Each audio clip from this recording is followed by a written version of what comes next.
Ante todo, mis estimables hermanos, es necesario que nos hagamos cada vez más y más conscientes de los misterios de la vida y de la muerte. Se hace indispensable comprender lo que somos a fin de poder lograr algún día una transformación radical dentro de nosotros mismos. Eso es fundamental. Quiero pues que todos los hermanos aquí presentes pongan en realidad el máximo de atención. Las distintas escuelas de tipo pseudo-esotérico y pseudo-ocultista sostienen en forma enfática que el ser humano posee 7 cuerpos. Al primero se le denomina cuerpo físico. Es el famoso Stula Sarira de los teósofos orientales. Al segundo se le ha denominado en el oriente Lingam Sarira. Es el asiento de la vida orgánica. La parte, dijéramos, tetradimensional del cuerpo físico. El tercer cuerpo es Kamas, el principio del deseo, el famoso cuerpo astral, citado por los alquimistas medievales. El cuarto cuerpo, según los indostanes, es el mental. Le denominan también manas inferior en sánscrito. El quinto vehículo es el cuerpo causal o cuerpo arúpico, como se le dice entre los teósofos. El sexto cuerpo es el cuerpo búdico o intuicional, la conciencia superlativa del ser. Y el séptimo, según los indostanes, es Atma, el inefable, el íntimo. Por cierto, que la sabiduría antigua dice: antes que la falsa aurora apareciera sobre la tierra, aquellos que sobrevivieron al huracán y a la tormenta alabaron al íntimo, y a ellos se les aparecieron los heraldos de la aurora.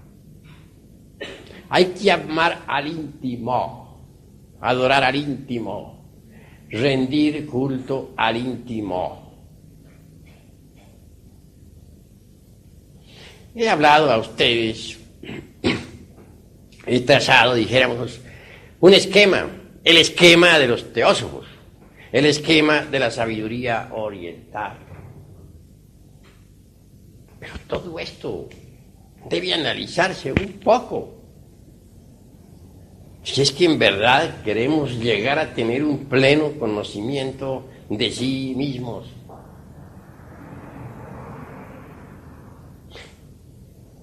La cruda realidad de los hechos es que la clarividencia desarrollada le permite a uno saber algo más. Sin embargo, los teosofistas, yogis, pseudo-rosacrucistas y escuelas de tipo similar están perfectamente convencidas del septenario teosófico. De ninguna manera aceptarían el hecho concreto de que todavía no se posee esos cuerpos. Merece pues que esta cuestión sea debidamente analizada. En la escuela de Max Heindel se mencionan también los 7 cuerpos. Físico se le denomina sencillamente cuerpo físico. Al asiento de la vida orgánica se le llama cuerpo vital. Al principio del deseo, cuerpo astral. A la mente concreta, cuerpo mental. Al quinto cuerpo, cuerpo causal. Al sexto, cuerpo de la conciencia. Y el séptimo le dicen la chispa virginal. Cualquier escuela de esta época carickiana cree firmemente en el septenario teosófico. Repito, la clarividencia va mucho más lejos. Voy a comunicarles a ustedes personalmente el resultado de mis investigaciones, sin tener en cuenta para nada las afirmaciones de tipo teosofístico, pseudo-rosacrucista, etcétera, etcétera, etcétera. Bien saben ustedes, entre paréntesis, que existen múltiples escuelas. Y cada escuela tiene derecho a sostener sus tesis. Es obvio. Yo me apartaré por un momento de las escuelas para mencionarles a ustedes el resultado de mis investigaciones. Por sí mismo, he visto que los desencarnados que poseen cuerpo astral, obviamente también poseen una personalidad definida. Personalidad astral, claro. Personalidad que continúa después de la muerte.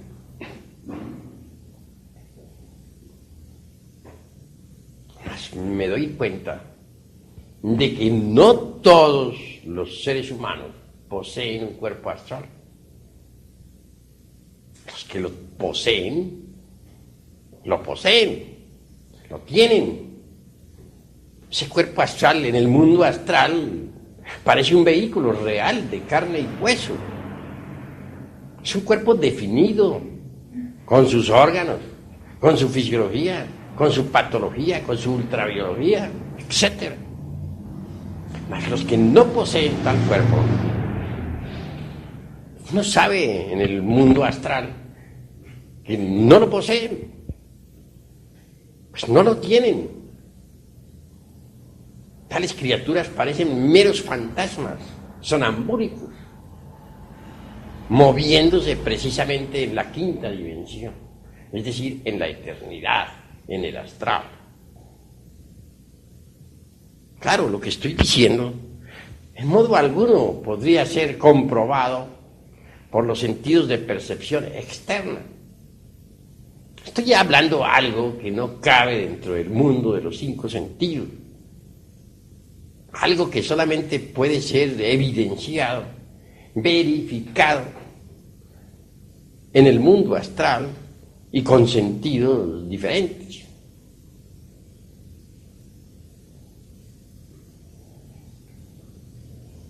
¿Qué es lo que continúa, decía yo anoche, al auditorio después de la muerte?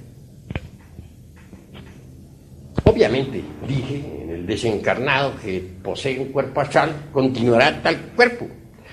Pero no todos, repito, aunque me vuelva cansón con tanta repetición, poseen dicho vehículo. Entonces lo que continúa en la mayoría de las gentes, después de la muerte, es el ego.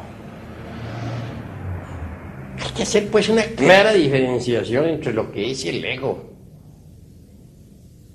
y lo que son los cuerpos existenciales superiores del ser. Concretando esta vez al punto astral, diría, hacer clara diferenciación entre el ego y el cuerpo astral. Pues son distintos. Pero me temo que aún a pesar de estar explicando esta cuestión como la estoy explicando, tal vez no he logrado, o no haya logrado todavía que ustedes me vayan entendiendo completamente. Necesitaremos ilustrar esto con alguna experiencia vívida. Conocí un caso magnífico. Un hombre que dirigía un lumicial gnóstico. Entre paréntesis, aquí estamos en un lumicial, eso es obvio. Aquel hombre ritualizaba. Nosotros no podemos negarlo, tenemos cierta liturgia esotérica. Se veía muy devoto y en verdad amaba la gnosis.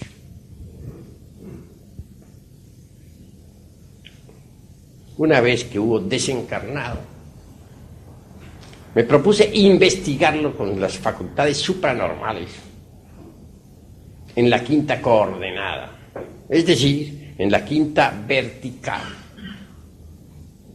Este término de afirmaciones puede que moleste a los ignorantes ilustrados, pero ustedes son sinceros y están aquí para escucharme. Y claro, yo estoy aquí para explicarlos, para hablarlos.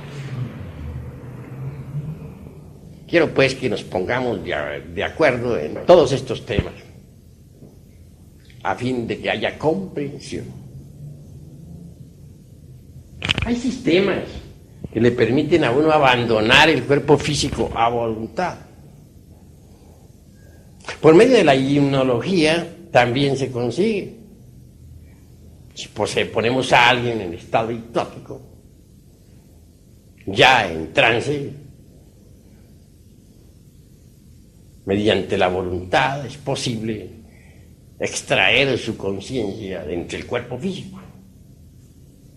Entonces el hipnotizado podrá ver, oír, tocar y palpar realidades que no pertenecen al mundo tridimensional de Euclides.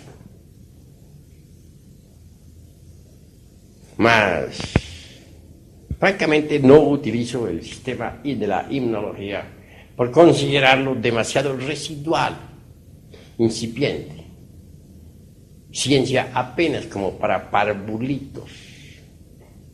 Nosotros vamos más lejos. Podemos, repito, ya mediante la catalepsia o por procedimientos sintéticos específicos, científicos, o abandonar el cuerpo físico para explorar la vida en los mundos superiores. Si les digo a ustedes que puedo hacerlo, no se extrañen, pues soy el presidente fundador del movimiento gnóstico cristiano universal. Y a muchos he enseñado esa ciencia, y a muchos la enseñaré en lo futuro. Así que, en cualquier instante, abandoné el cuerpo físico para investigar a mi amigo, el director de un grupo gnóstico, el sacerdote esoterista de un lumicial. Con dolor he de decir que bien pronto lo encontré en estado, dijéramos, sonambúlico. Parecía aquel hombre un sonámbulo. La palabra hombre me parece exagerada. Si dijera fantasma, tal vez sería más exacto. Caminaba así por las calles de una gran ciudad. ¿Cuál? La de aquella ciudad donde él viviera antes de desencarnar. Su aspecto no era precisamente muy hermoso. Revelaba el estado de descomposición del cadáver. Le toqué y le hallé demasiado helado, frío. Ciertamente aquel hombre, y repito, uso esta vez la palabra hombre en una forma convencional, no había trabajado jamás con el fuego sagrado. Mas esto es grave. Tenía esposa sacerdotisa. Quiere decir que le hacía creer a las gentes que él trabajaba en la alforja de los cíclopes. Pues en verdad era un fornicario como cualquier otro.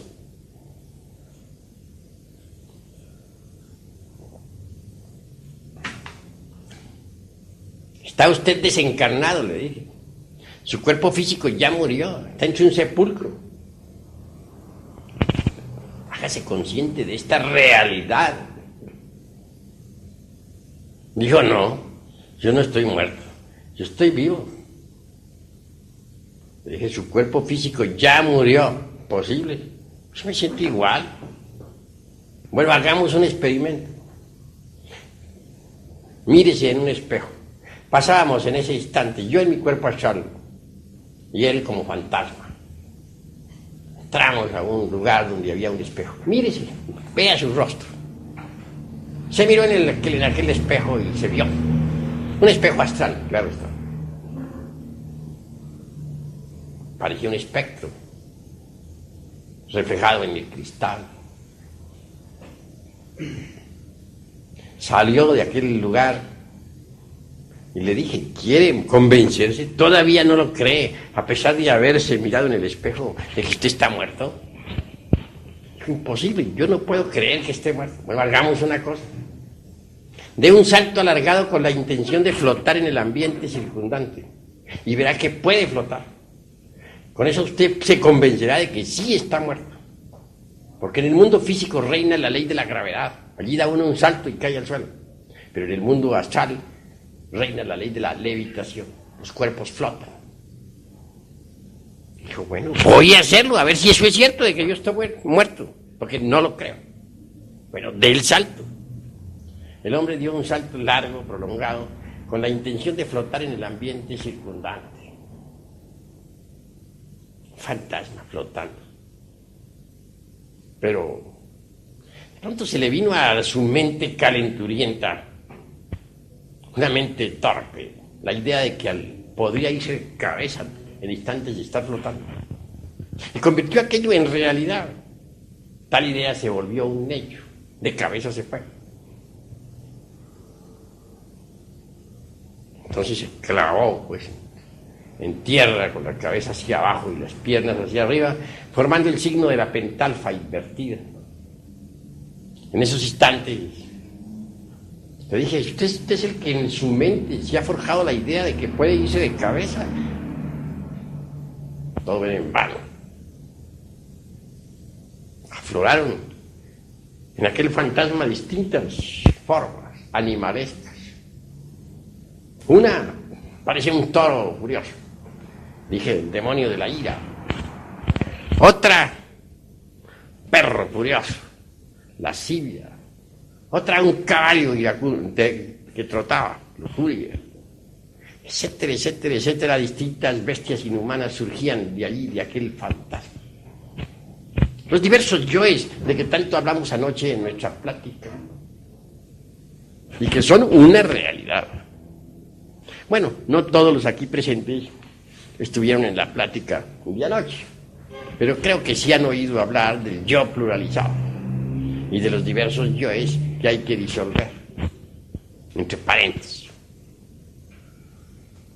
Al fin hube de alejarme pues de aquel pobre fantasma múltiple, porque era ya la hora de regresar a mi cuerpo físico. Es un fantasma y nada más que eso. Es distinto al que tiene un cuerpo astral. Así es que hay que hacer una diferenciación entre el que tiene un cuerpo astral y el que no lo tiene. Por ahí vamos viendo ya de que el septenario teosofista realmente no lo tiene todas las gentes. Es absurdo suponer que todo el mundo sea un septenario ya hecho. Hay exageración en esto, hay falta, dijéramos, de análisis en las afirmaciones de tipo pseudoesoterista y pseudo-ocultista. Nosotros debemos ser más profundos, más analíticos. Continuemos con el cuerpo de la mente. Esa es otra especie de dogma heideliano, einsteiniano, blavatskiano, etcétera, etcétera, etcétera, y otras tantas hierbas.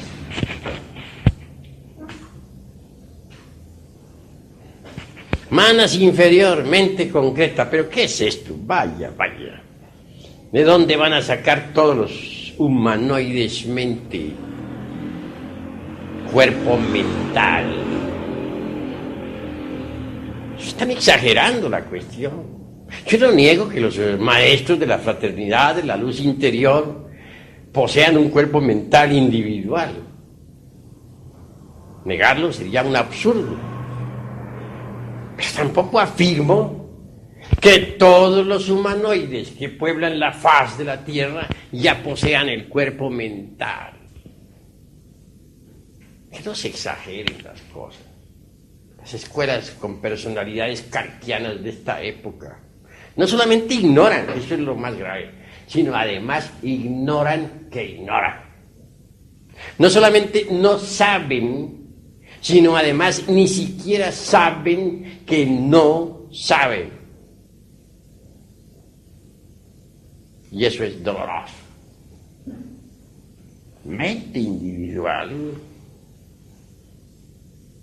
Ese es un lujo que muy pocos pueden hallar, que muy pocos pueden tener.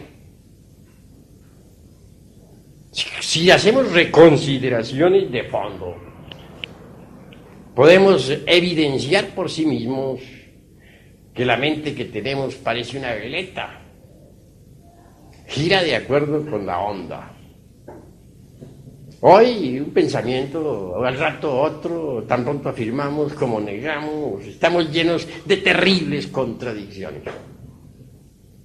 Si tuviéramos una mente individual, sería imposible que fuéramos tan paradójicos, que nos contradijéramos tanto a sí mismos, de momento en momento.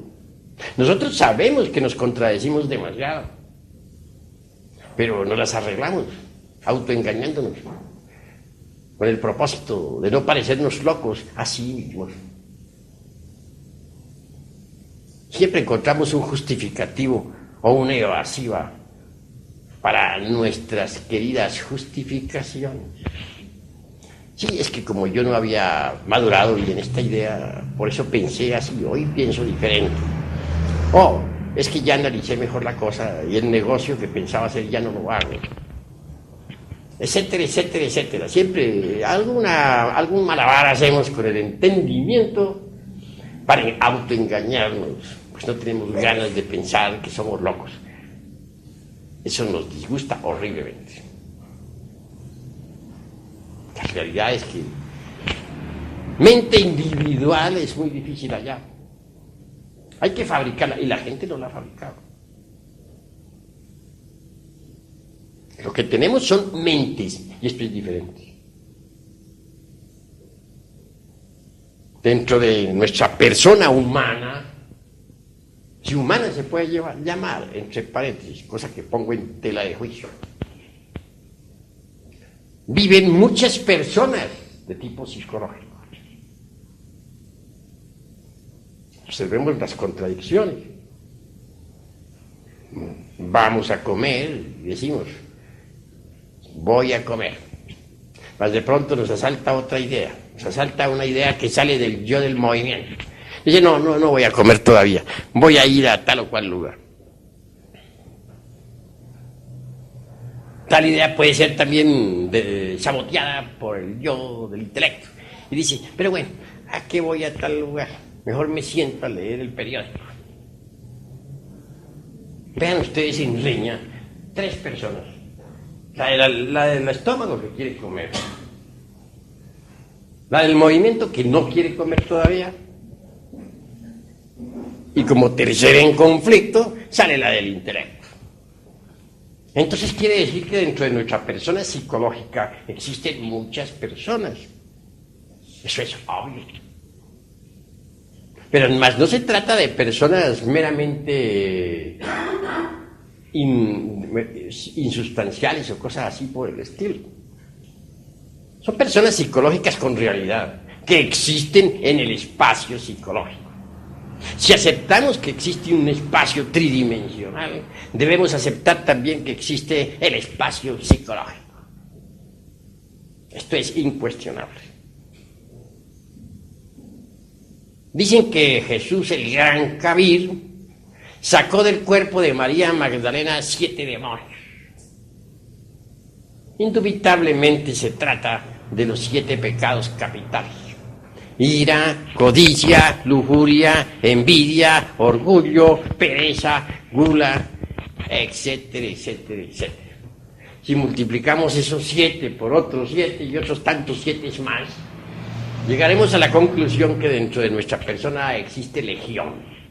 En el Evangelio, al poseso, a quien Jesús se dirigiera, exclamó: mi nombre es Legión. El nombre de cada uno de nosotros es también Legión. Somos Legión. Así lo dice el Evangelio. Yo lo repito porque así es. Legión, pero ¿legión de qué? ¿De demonios? Obviamente que sí. Pues no somos unos santitos. ¿Quién podría negar que dentro de nosotros existen los 7 pecados capitales y otros más? Ya Virgilio, el poeta de Mantua, en la Divina Comedia, en la Eneida, obra extraordinaria del clasicismo latino, dijo: aunque tuviéramos 1000 bocas para hablar y paladar de acero, no alcanzaríamos a enumerar cabalmente todos nuestros defectos psicológicos. Así pues, que no somos precisamente unas mansas ovejas, ¿verdad?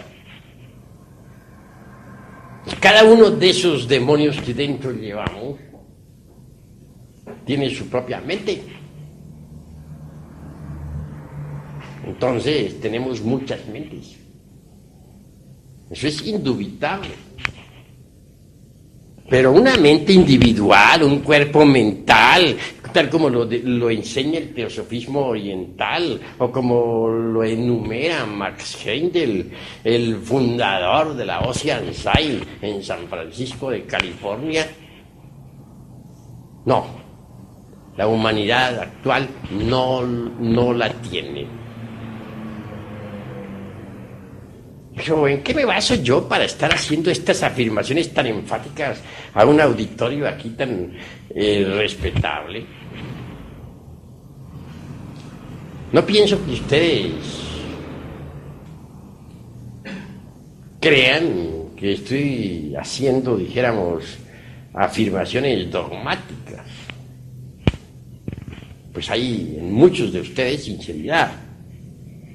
Y en modo alguno me gustaría el dogmaticismo, pues es absurdo en un 100%. ¿En qué me baso, pues, para hacer este tipo de afirmación? ¿Con qué autoridad refuto diagramas de tipo pseudoesoterista y pseudo-ocultista? ¿Con qué potestad lo hago? En nombre de la verdad les digo que uno debe dar testimonio de lo que sabe. Y aquí estoy ante ustedes para dar testimonio de la verdad. Fuera del cuerpo físico he investigado a fondo esta cuestión de la mente. Y la he estudiado detenidamente. Alguna vez, precisamente estando con Mr. Leadbeater, que fue uno de los teosofistas más excelentes de finales del siglo pasado, principios del presente, autor de muchas obras, entre ellas La vida interna, los chakras, etc. Hubo de pasar por una vivencia formidable. Entonces, Mr. Leadbeater me dijo: nosotros aquí en los mundos internos tratamos de ayudarle a fin de que usted pueda entregar el mensaje que se le va a dar, que lo puede entregar a la humanidad allá, en el mundo físico. Sí, Mr. Leadbeater, le dije. ¿Qué me dice usted de las obras que usted escribió? Eso no tiene la menor importancia. Lo habló pues con una sonrisa, donde me dio a entender francamente que tan solo había hecho trabajos incipientes, literarios, había dado las primeras letras como para despertar inquietudes, mas no había escrito obras esotéricas de fondo. Y Mr. Leadbeater, el autor de los chakras y de tantas otras obras teosofistas, es un personaje respetable. Obviamente, en los mundos superiores, Mr. Leadbeater es un maestro de la venerable logia blanca. No es pues un cualquiera. En el teosofismo se estudia detenidamente sus obras.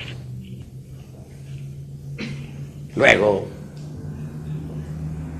procedió Mr. Leadbeater dándome cierta ayuda específica, definida. En esos instantes, el ser interior profundo de él mismo separó mi cuerpo mental del cuerpo astral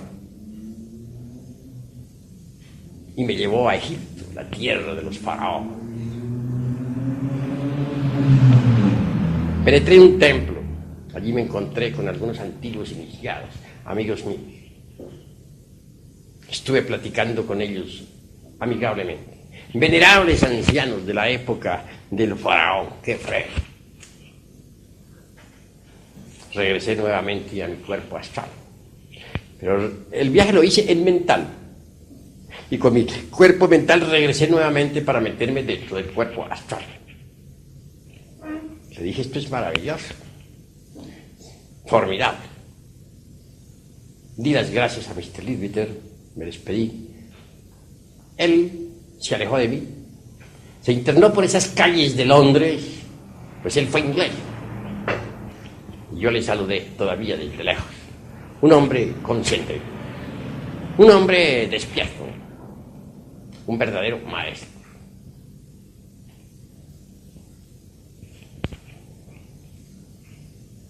Entonces me dije, ¿por qué las gentes creerán que tienen cuerpo mental?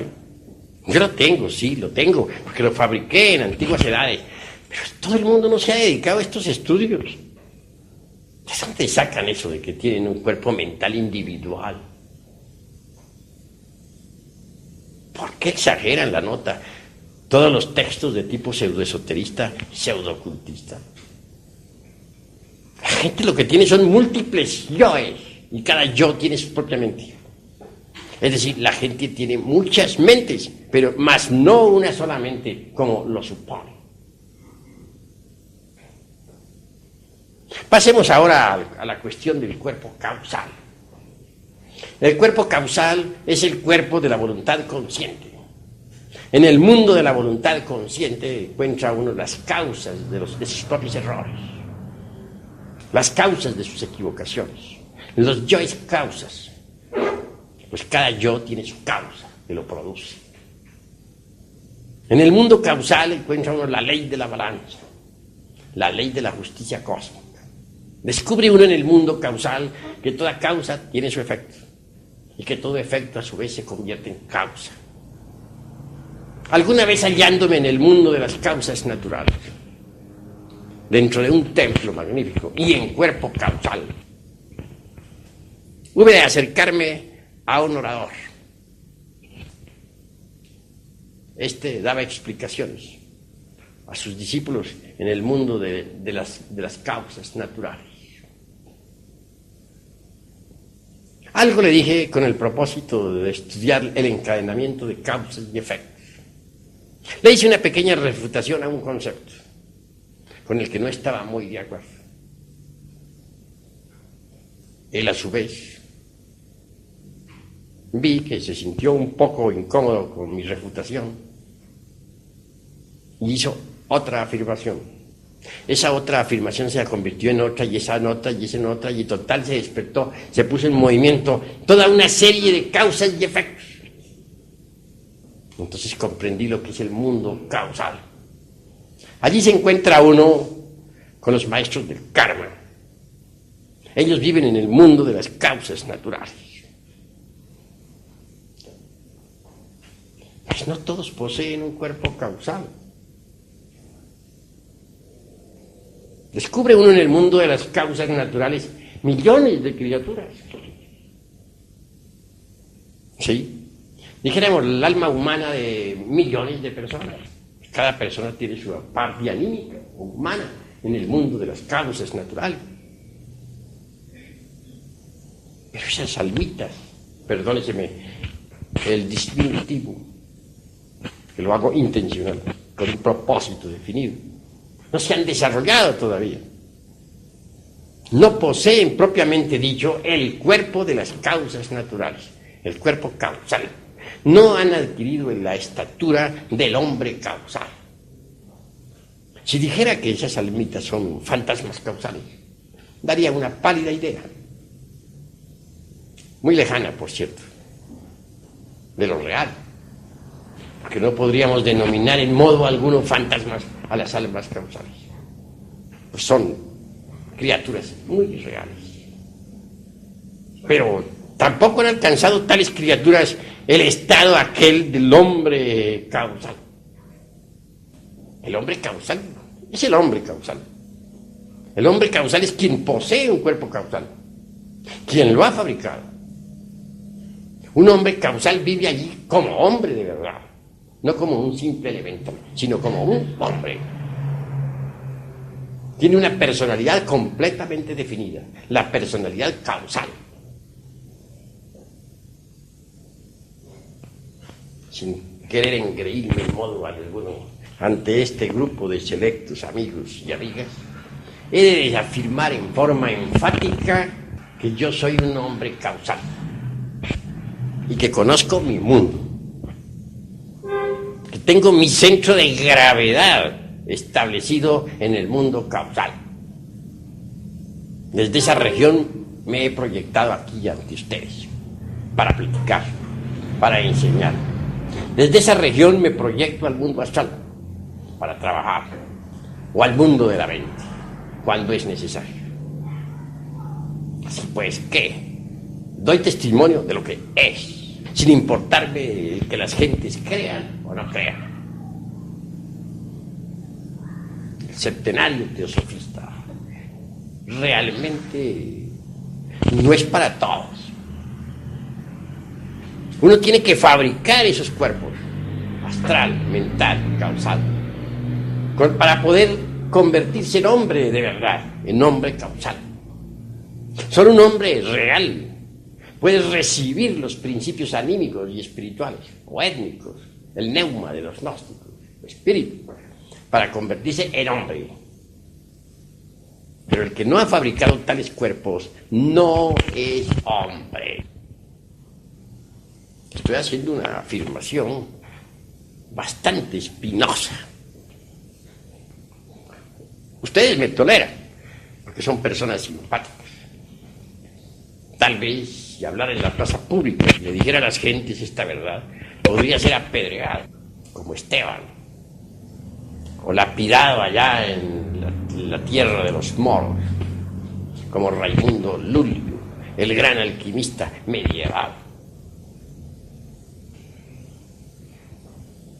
Para ser hombre, repito, es condición básica crear los cuerpos existenciales superiores del real.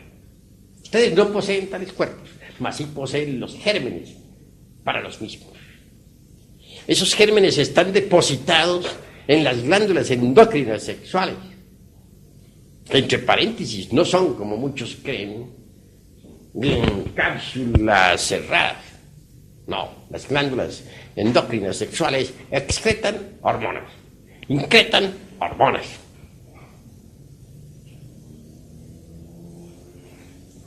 Avanzando por este camino, diremos que el Sol está haciendo un gigantesco experimento. en el laboratorio mismo de la naturaleza. El experimento del Sol consiste precisamente en crear hombres solares. Difícil experimento. En la época de Abraham, el profeta, hubo bastantes creaciones. Durante los 8 primeros siglos del cristianismo se lograron muchas creaciones. En la Edad Media, unas pocas. Actualmente se están haciendo grandes esfuerzos a fin de que el Sol pueda lograr una buena cosecha de hombres solares. No es cosa fácil convertirse en hombre solar.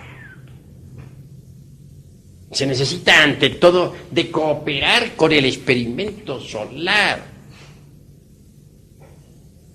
Se requiere de la disponibilidad al hombre.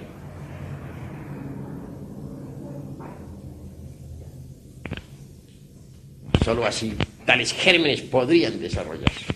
No aseguramos que en todos los casos dichos gérmenes se desarrollen. Lo normal es que se pierdan.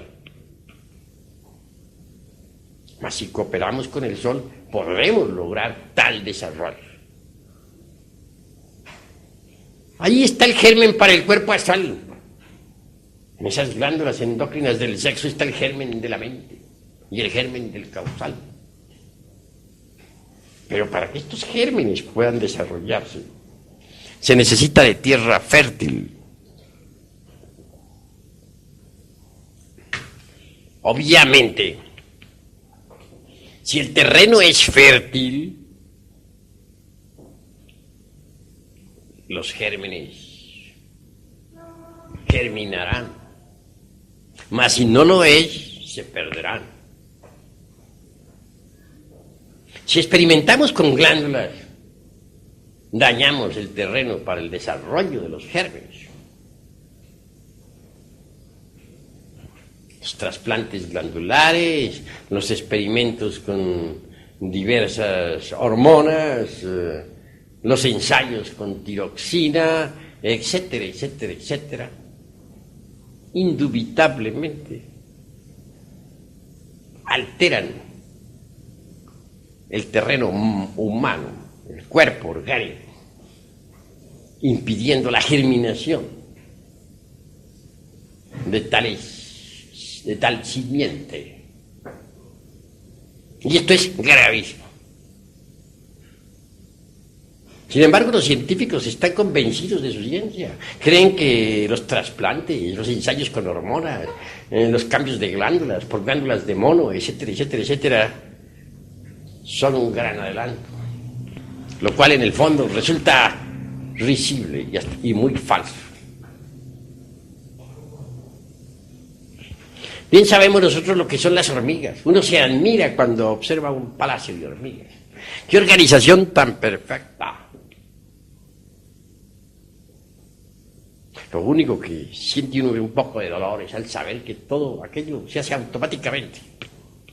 No hay duda de que en un pasado antiquísimo, que deviene por allá de la época primaria y secundaria, las hormigas fueron una raza humana.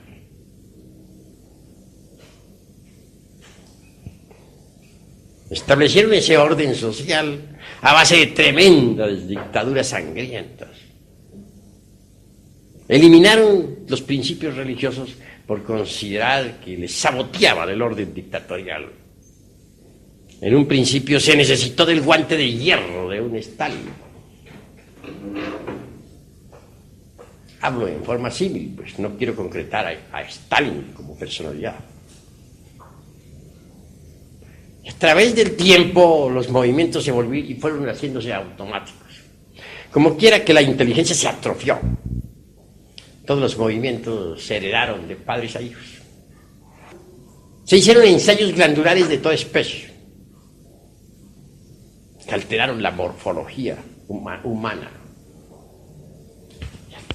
Pasando por distintos procesos involutivos, aquella raza se fue empequeñeciendo aún más y más, y su morfología alterándose involutivamente cada vez más. Hoy son lo que son. Así pues, ¿qué? Esas criaturas involucionaron en el tiempo. Marcharon de acuerdo con la ley de la entropía universal. Quienes ven las cosas superficialmente, las mentes huecas y estériles, los pozos de agua no profunda, pueden plenamente reírse de tan insólita declaración. Mas la verdad es la verdad, y hay que decirla, cueste lo que cueste. No es posible que los gérmenes para el hombre se desarrollen en terrenos no fértiles. El organismo hay que mantenerlo en buen estado, a fin de que esos gérmenes para el hombre se desenvuelvan armoniosamente. Crear tales cuerpos es posible cuando uno conoce a fondo la alquimia sexual. Los viejos alquimistas medievales nos hablan de la sal, del azufre y del mercurio. Que del arché salen los mundos. El arché de los griegos, o archeus, como también se le dice, está formado por esas tres sustancias universales que son la sal, el azufre y el mercurio. Sal, azufre y mercurio existen en todas sustancias. Si descomponemos el hierro, por ejemplo, descubrimos ahí sal, el azufre, fuego, y el mercurio, sustancia fundamental. Lo mismo podríamos hacer con cualquier otro metal. Así tenemos el arché, por ejemplo, o archeus de los griegos. Tiene sal, azufre,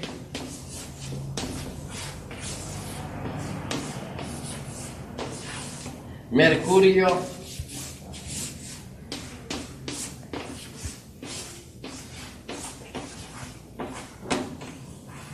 cualquier unidad cósmica que surja a la vida, cualquier mundo que nazca entre la gran matriz universal, sale de la sal, del azufre y del mercurio, es decir, del archeo. Eso es obvio. Mas si tenemos en cuenta que tal como es arriba, es abajo, que lo microcósmico es similar a lo macrocósmico, entonces decimos lo siguiente: si queremos fabricar dentro de los cuerpos existenciales superiores del ser dentro de cada uno de nosotros, se necesita fabricar también otro arché, pero un arché propio, individual, formado por sal, azufre,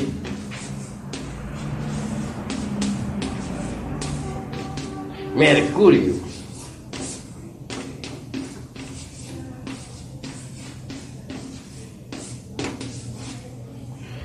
porque tal como es arriba es abajo, tal como es abajo es arriba.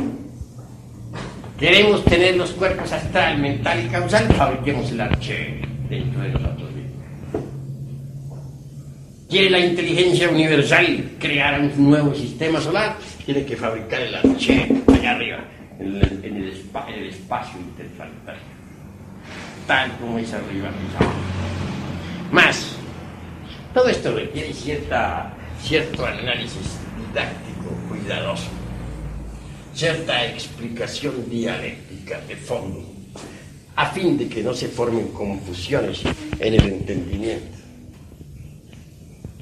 Obviamente, hay que explicar, qué decir, el modo, la manera de fabricar el arché. Pues de ahí vamos a sacar los cuerpos existenciales superiores del ser. Los cuerpos que los van a convertir en hombres, de verdad. Nada ganaría con darles a ustedes todas esas explicaciones si no les enseñara a fabricar el arte. Ustedes tienen que saber cómo se fabrica. De lo contrario, esta plática resultaría muy ilustrativa, pero sin una aplicación práctica. Sal, azufre y mercurio, fundamentos del archero. ¿Qué es la sal? Jesús el Gran Kabir dijo: si la sal se degenerara, ¿con qué se adobaría los alimentos? Más o menos. Vosotros sois la sal de la tierra. Pero la sal, dice él, está degenerada, solamente servirá para las tinieblas exteriores, donde se oye el llanto y el crujir de dientes. Cada uno de nosotros es la sal de la tierra. Sí. Homeopáticamente, y aún más desde el punto de vista bioquímico, sabemos que existe en nosotros 12 sales. Yo entiendo que esas 12 sales están relacionadas con los 12 signos zodiacales. En bioquímica se usa mucho las 12 sales. Bien, entonces nuestro cuerpo humano, en el fondo, tiene por base la sal como sustancia fundamental. En cuanto al azufre, este en sí mismo es el fuego. Fuego sagrado. Y el mercurio es el alma metálica del esperma, del exiogeari. Es el azufre transmutado. Mercurio lo hay en todo. Es la materia básica de la gran obra. Si transmutamos, por ejemplo, la libido sexual, obtendremos mercurio. Si conseguimos por medio de la transmutación sexual transformar el esperma en energía, esa energía es el mercurio de los sabios. Indubitablemente, la preparación del mercurio en alquimia siempre fue muy cuidadosa. Nunca los sabios dijeron cómo se preparaba el mercurio. Pero hoy debemos tener el valor de decirlo. No sería posible conseguir mercurio filosofal si no conociéramos la ciencia de la transmutación de la libido sexual.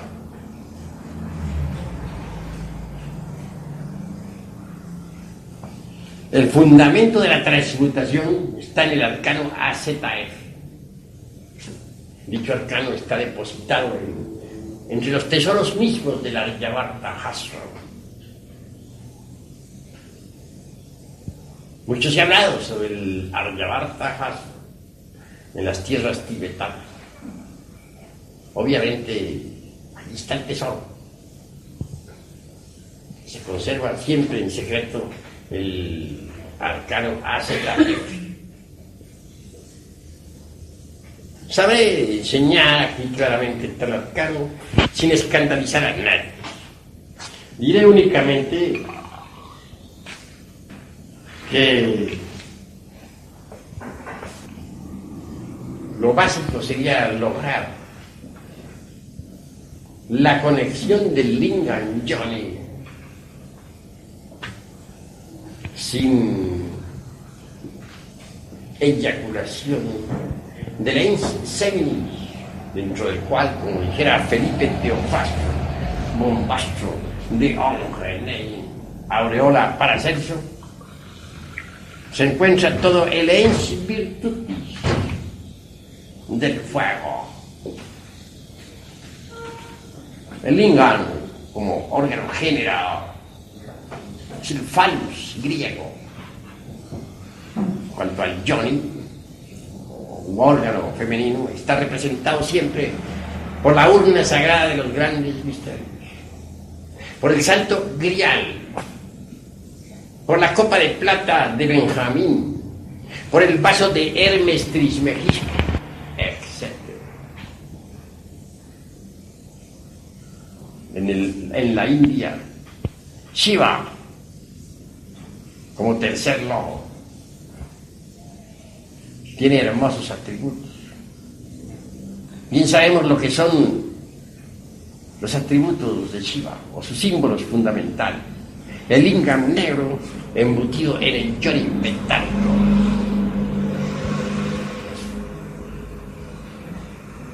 Los shivaístas, esoteristas, tántricos, tienen que conocer estos misterios.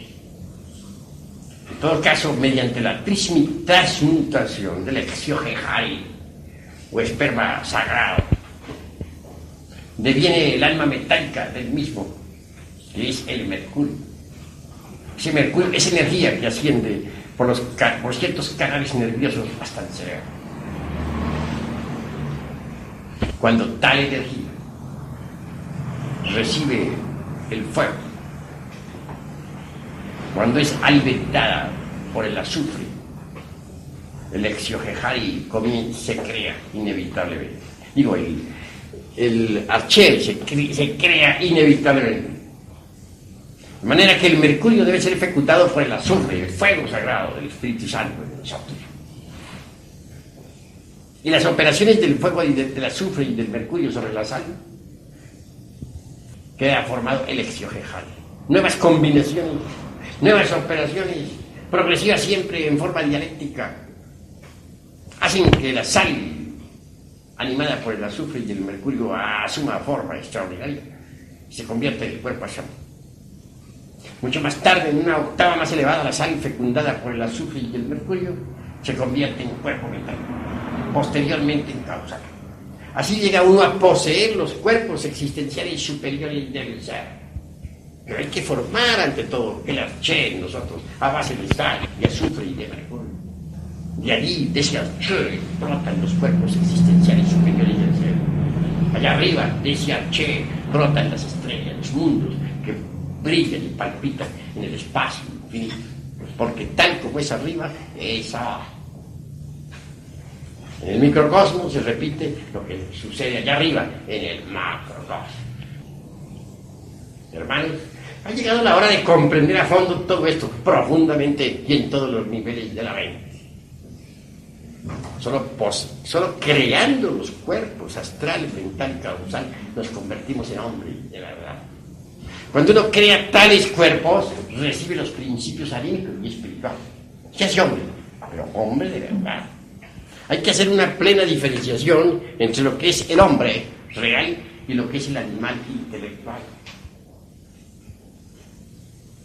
Si colocamos frente a frente a un hombre verdadero y a un animal intelectual, físicamente se parecen.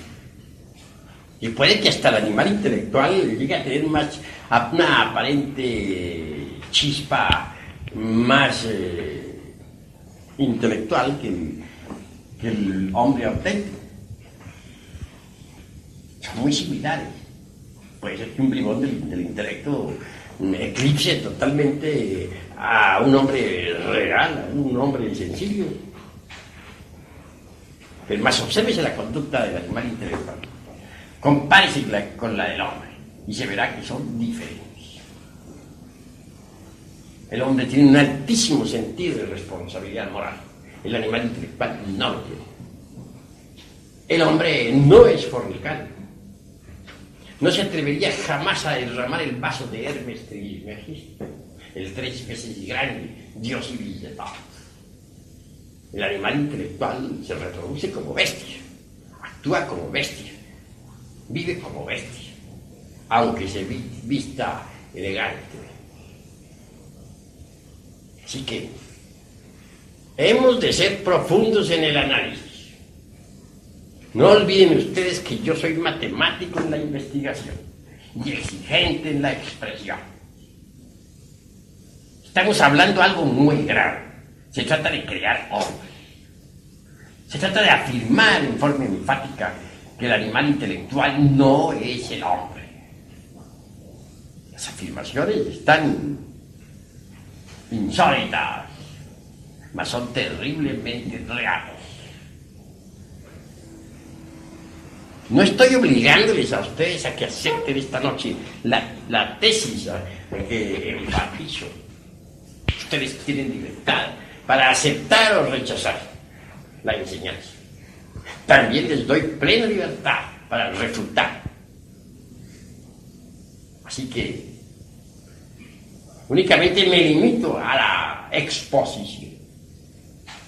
Y lo hago en forma dialéctica y didáctica con el propósito de que ustedes puedan entenderla.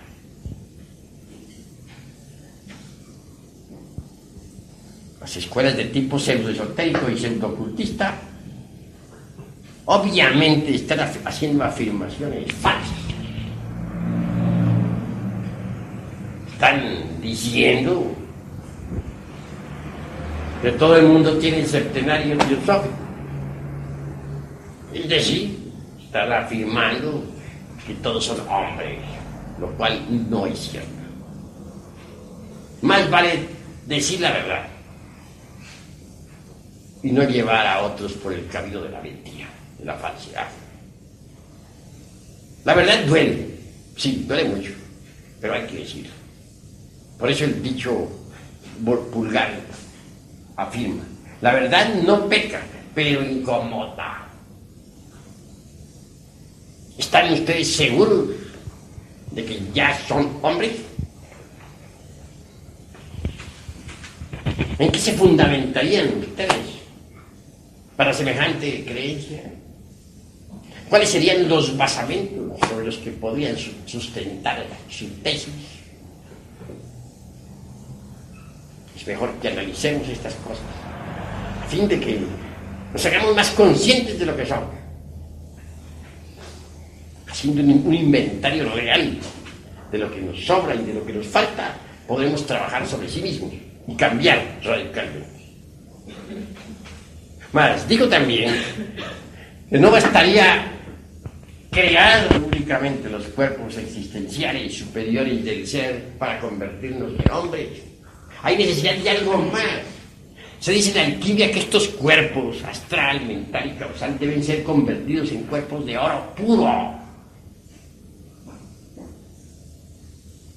Así es. Para que esos vehículos se conviertan en cuerpos de oro puro, después de haber sido creados, es necesario eliminar el mercurio seco y el azufre arsenicado.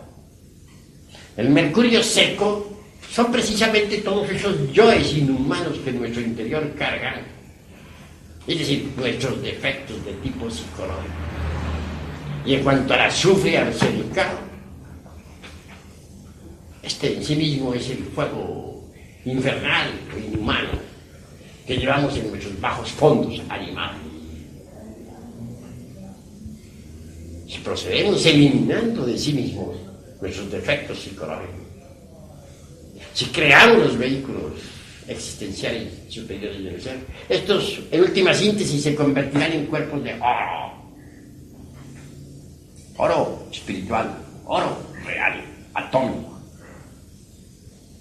Estos cuerpos de oro puro son devorados siempre por la serpiente.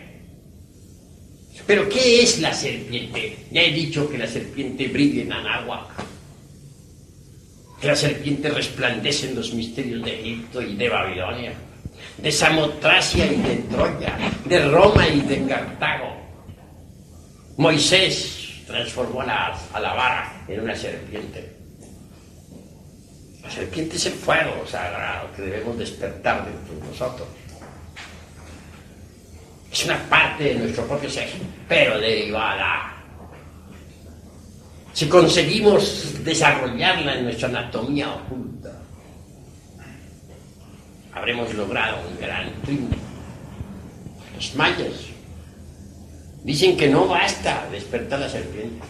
Afirman que es necesario ser devorados por la serpiente para convertirnos en serpientes. Hace poco estuve en Yucatán y pude evidenciar esas afirmaciones mayas escritas en piedra. Allí vi un gran templo. Lo interesante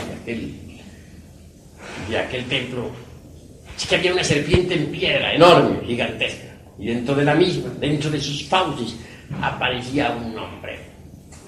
La cabeza de un hombre. La serpiente se lo había devorado.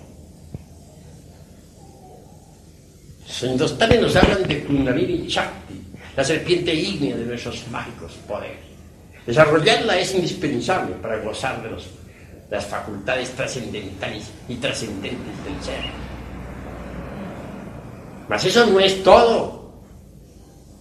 Necesitamos ser devorados por la serpiente. Solo así podemos gozar de los poderes de la serpiente. Botán, un gran iniciado del México antiguo, dijo: yo entré por un camino que es el camino de las serpientes, y pude entrar por ahí hasta el interior de la tierra porque yo también soy una serpiente. Botán era una serpiente. En tanto nosotros no nos hayamos convertido en serpientes, nada somos. Somos míseras criaturas arrastradas por el viento.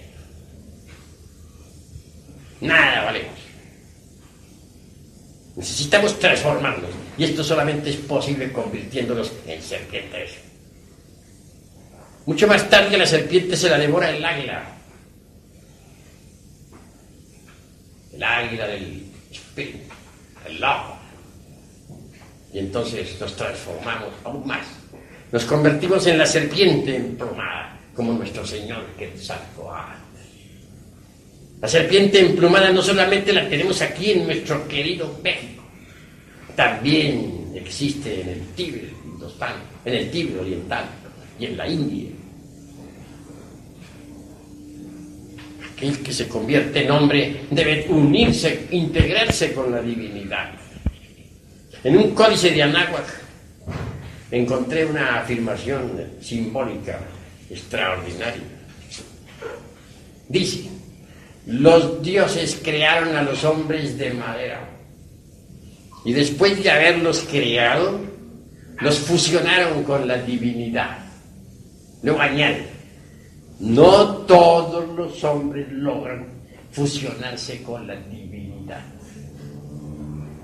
De manera, pues, que primero hay que crear al hombre. El hombre no existe todavía, hay que crearlo. Y después de haberlo creado, hay necesidad de integrarlo, de fusionarlo con la divinidad. Mas no todos logran fusionarse con la divinidad. Si uno no lo logra, se convertirá en un Hanasmussen con doble centro de gravedad, en un aborto de la madre costa, en un fracaso. No se logra la integración con lo divinal cuando no se elimina el mercurio seco de los árboles. Es decir, cuando no destruye uno sus defectos psicológicos.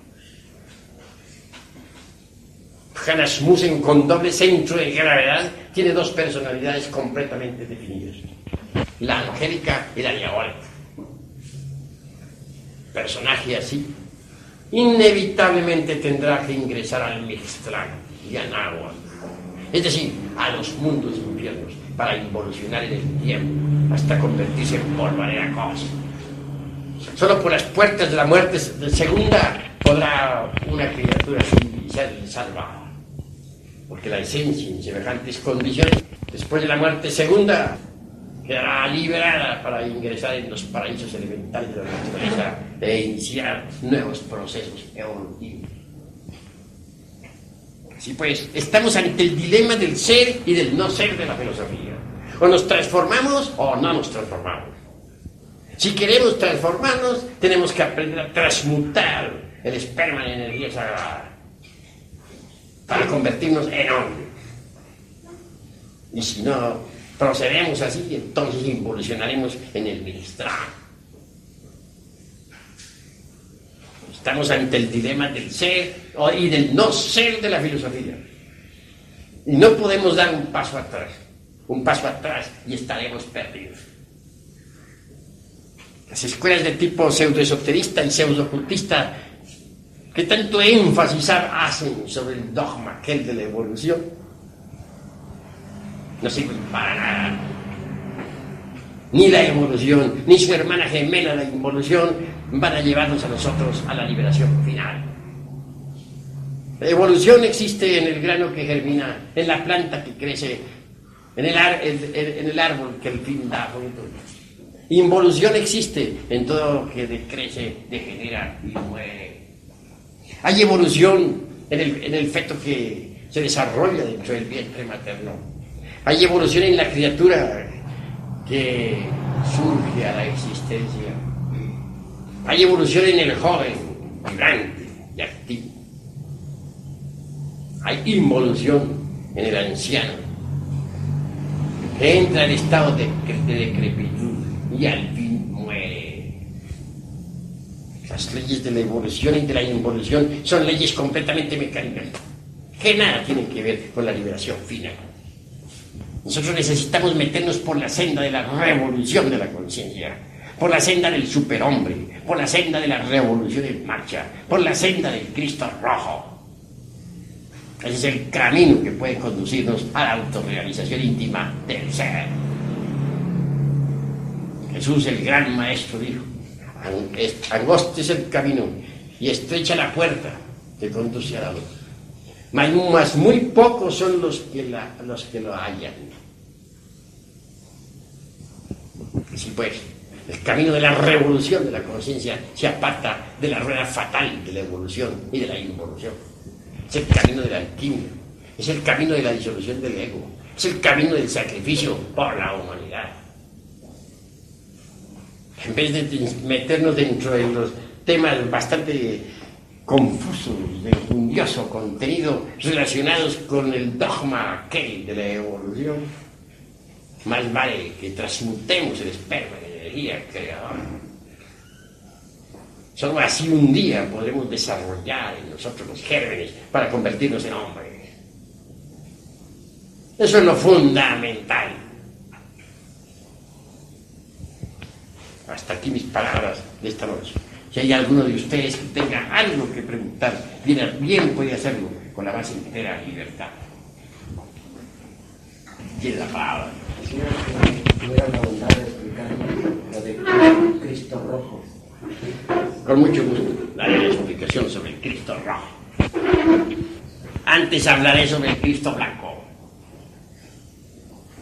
Las diversas sectas religiosas quieren hacer del Cristo cósmico un personaje afeminado, bobalicón, un personaje de cuadros, de beatus y tonterías por el estilo. Quieren presentarnos a un eunuco, a un hombre sin sexo, medio afeminado, lo cual es absurdo en un 100%. Porque si quieren con ello referirse al Cristo histórico, a Jesús el Gran Kabir, están perfectamente equivocados. Que Jesús el Gran Kabir tuvo su esposa, viajó por el Mediterráneo, estuvo en la India. Hay documentos que atestiguan hoy en día que duró viviendo 12 años en el Tíbet oriental. Era un hombre de verdad, y un Dios al mismo tiempo. Un hombre en el sentido más completo de la palabra. Después de muchos viajes regresó a la Tierra Santa para cumplir con la misión que se le encomendara, cual fuera el abrir el camino de la iniciación públicamente para todos los seres humanos. Así pues, no coincide las afirmaciones de las gentes ultramodernas con la realidad del Cristo histórico. Mas no pensemos exclusivamente en el Cristo histórico. Pensemos ahora en el Cristo íntimo, el Cristo de perfección, que hay que buscar dentro de nosotros mismos, aquí y ahora. El Cristo íntimo es lo que cuenta. Él tiene que nacer en nosotros. cuando lo hayamos merecido, cuando hayamos creado los cuerpos existenciales superiores del ser mediante la alquimia sexual. La historia dice que nació en Belén, cuando la aldea de Belén en aquella época no existía. Si examinamos a la luz de la etimología la cuestión Belén, descubriremos lo siguiente. Bel es un término caldeo que nos recuerda a la Torre del Fuego. Y la aldea de Belén no existía en épocas del Gran Cádiz, según lo atestiguan las cronologías más antiguas. Así pues, es simbólico aquello de que nació en Belén. Ven la Torre del Fuego. La torre está aquí, en la cabeza humana. Y el templo es todo el cuerpo. El Cristo íntimo, el Jesucristo interior debe nacer en la torre de Belén, es decir, dentro de nosotros mismos, aquí y ahora. Y eso es lo que cuenta, porque aunque Cristo haya nacido en Belén, como decía cierto poeta por ahí, de nada serviría eso si no nace en nuestro corazón también. Y aunque hubiera muerto y resucitado en la Tierra Santa, de nada serviría eso si no muere y resucita en nosotros también.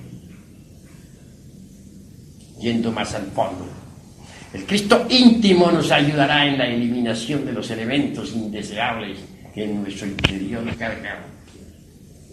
Las multitudes, aquellas que gritaran crucifixia, crucifica, crucifixia en la Tierra Santa, están dentro de nosotros mismos, aquí y ahora. Son esa multiplicidad de yoes indeseables que personifican a nuestros errores. En cuanto a los 3 traidores que llevaron al mártir al Calvario, también viven en cada uno de nosotros. Judas es el demonio del deseo, que cambia al maestro secreto por todos los placeres de la tierra, que lo vende por 30 monedas de plata, símbolo de las pasiones. Pilatos es el demonio de la mente, que para todos los errores se encuentra siempre una justificación, una evasiva. Caifás es el demonio de la mala voluntad, el sacerdote que prostituye el altar, que vende los sacramentos, que fornica con las devotas. Sacerdotes así los hubo en mucho tiempo. Los hubo en Babilonia, los hubo en Roma, etcétera, etcétera, etcétera. Al hablar de sacerdotes no me refiero exclusivamente y en forma enfática a tal o cual secta religiosa. Yo sé respetar las sectas. No, hablo del sacerdocio en forma mundial. Y hay muchas formas de sacerdocio. En todo caso, el Cristo íntimo pone al sacerdote como pastor a apacentar sus ovejas. Si este vende los sacramentos o prostituye el altar, se convierte en Caifás.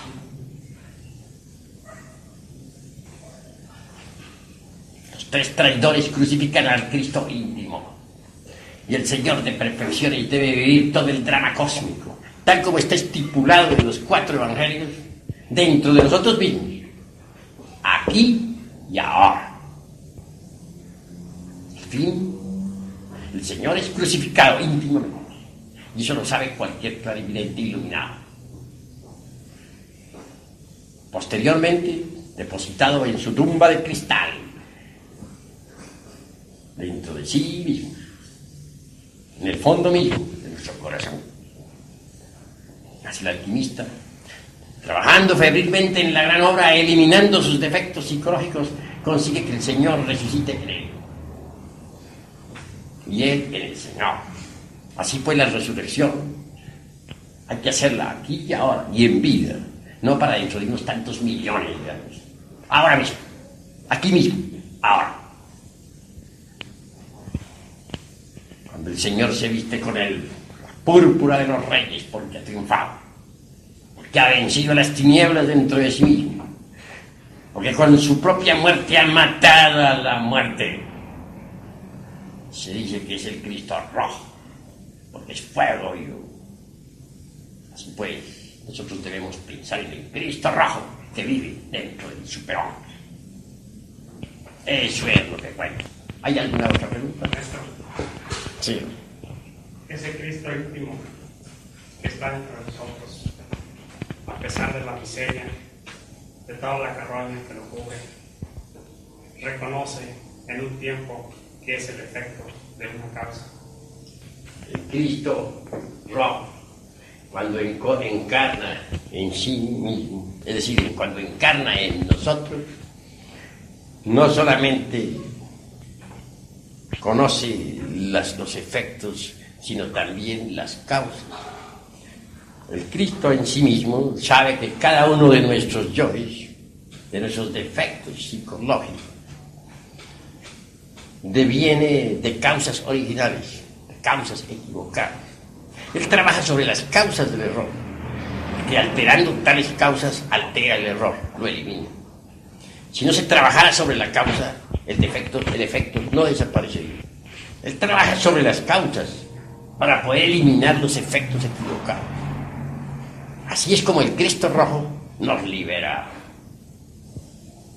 Pero no pensemos que el Cristo es efecto. Bien sabemos nosotros que el Cristo en sí mismo está más allá de las causas y de los efectos.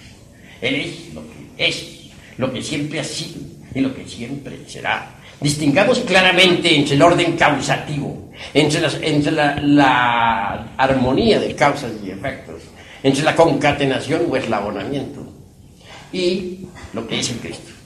Ahí no lo podemos considerar como efecto de una causa. El Cristo es el Cristo, es el INRI, es el abrazo de los antiguos gnósticos, es el fuego devorador del universo, es la asignatura astral del fuego, es el fuego del fuego, es la llama de la llama, no es efecto de ninguna causa. Es lo que siempre ha sido y lo que siempre será. Es la vida que palpita en cada átomo como palpita en cada sol. ¿Alguno de ustedes tiene otra pregunta más? Quisiera que me explicara, por favor, cuál es la relación existente entre cuerpo existencial y cuerpo solar. Los cuerpos existenciales superiores del ser son los mismos cuerpos solares. No hay ninguna diferencia, son los mismos. Bien podemos denominar los cuerpos solares o bien podemos denominar los cuerpos existenciales. Es lo mismo. No hay ninguna diferencia. ¿Alguna otra pregunta? Los que no estén de acuerdo con estas afirmaciones insólitas tienen también derecho a refutar, siempre y cuando lo hagan dialéctica. Maestro, la chispa que existe en cada uno de nosotros es una emanación del gran todo. Pues la chispa virginal en sí misma incuestionablemente deviene de la gran hoguera, de la gran llama.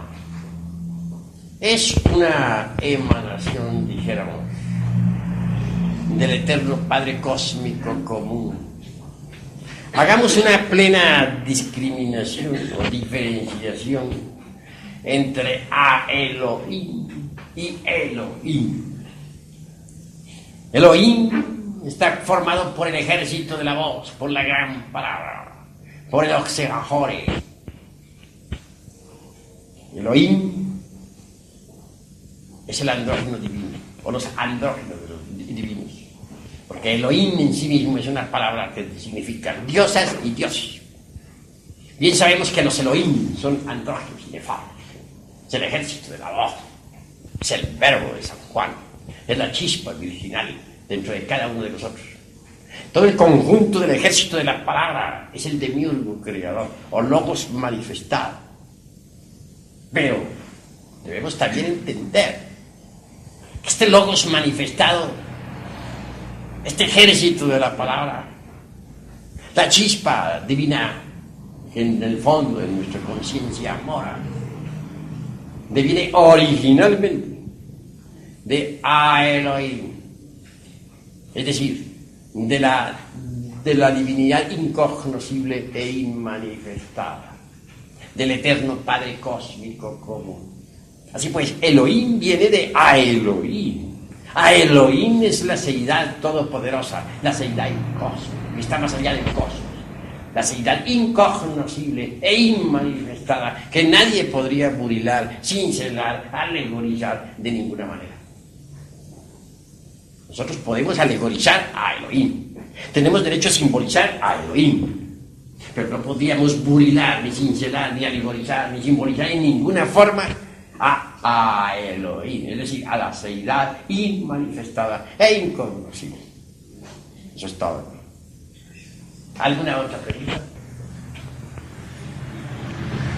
Bueno, si no hay más preguntas por ahora, daremos por concluida esta plática y les invitaremos entonces para mañana a otra, a la misma hora.